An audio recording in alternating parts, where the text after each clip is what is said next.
بسم الله الرحمن الرحیم. ما پیام خدا به رئیس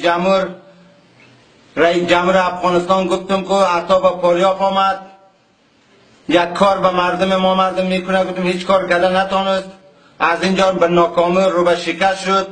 پس عطا رفت به مزار، از مزار به کوه الباس رفت، به کوه الباس اینجا نشسته سنجش کرد که ما یک قدر تلفات دادم، یک قدر ما کشته شدم، زخمی شدم، هیچ کار کردن نتونستم. گفت آمد به مزار یک کار به مقابل رئیس جمهور کرد.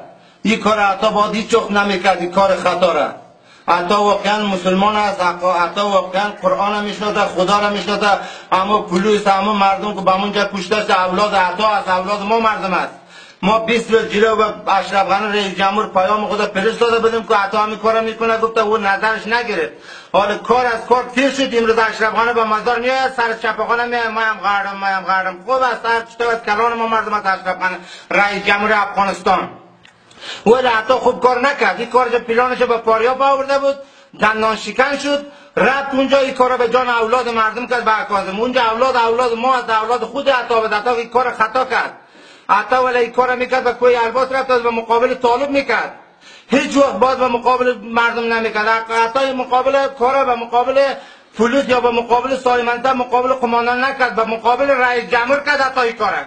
عطا این کارا باز نمیکرد دیگه. عطا یک بار رفت به کابل، ما پیش رئیس جمهور رو میرم پاک میشم، گفت به مزار شارده شدیم، گفت دوباره میایم وظیفه را انجام میتونم. اصلا این وظیفه ایش خطا کرد دیگه. مثلا همقدر اولاد 180 نفر 100 نفر از زخمو تلفات داد، چطور به شهر مزار شریف عطا قدر نفر داره، قدر دلار دارم، زیر زمین دارم، پول دارم، گفته به خارجا بانک دارم، و چرا مردم گشتنده نتونن تو داره؟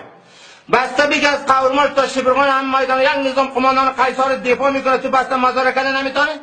این قدر دلار پول هم داره، خود هم تعرف میکنه، 4 تا چگرم به کولت برده، روز تا میگه تو به خانه ایت میشینی، قبل حد برده، اولاد مردم تو از بین برده. این کار خودت است، هیچ وقت این کار نکن. همون کار مرده، همون اولاد مرده، اولاد خودت است. بفهم تا اینایی تو دست ما توپنگ، دست ما به ماشین رو استابیگه، ما به کوچه نیستیم، به پلیس ملی هستم، به نظم هستم. البته کلان ما به نظم است، ما به نظم هستم و به نظم هستا این کار نکن. این کار هیچ وقت نکن تو به درون ملت اولاد تو است، مردم اولاد تو است، شهر مزار است، پدر بابا نکایت ما شما مردم مانده است، ملت ما مردم مانده است. تو بیا یک غم اینجا جور کنی، ما مردم عراق جور کردی، عراق منطقه صدام جور کرده، خانه خرابتا نمیتونه برو خانه ایت بشه. اگر تو ننگ داره وجدان داره، خودت کده نمیتونه باشه، باید برادر همشا کنه، باید استاد عطایت کنه، یکی دیگه ایت کنه و عطا نکی کاره. تو را عطا میگفتم ولی واقعا ما فهمیدیم تو خطا هستی. اما پلیس اولادی تو از کاظم درس خوان، 3 تا لنگر قد تو به دشکر را کسی بیای به درون خطه درون شوه، به بخش نظام لباس نظامی تو، به رنگ نظامی لباسی تو همه تو اومده درون شوه. کار خودت البته تو نکنی، چرا به مزار بیاید؟ یک رورا یک سراچه میره تو 20 بار تلاشی میکنه، چرا او را نمیکنی؟ به رنگ لباس نظامی عسکرت میکنه، میگه اولاد مردم بمره، ما را اشرف غنی تحویل نگرفت. تو چطور اشرف غنی تحویل بگیره؟ روی تو سیاه شو، روی مردم سیاه کردی با مزار، برو به خارج، برو به خانه پیشه، نکنی کار دوباره. ما این سبر اختار دادیم، اگر تو دیگه به اولاد مردم سر داد، خود ما مگرم به مزار اومده سایت شویم.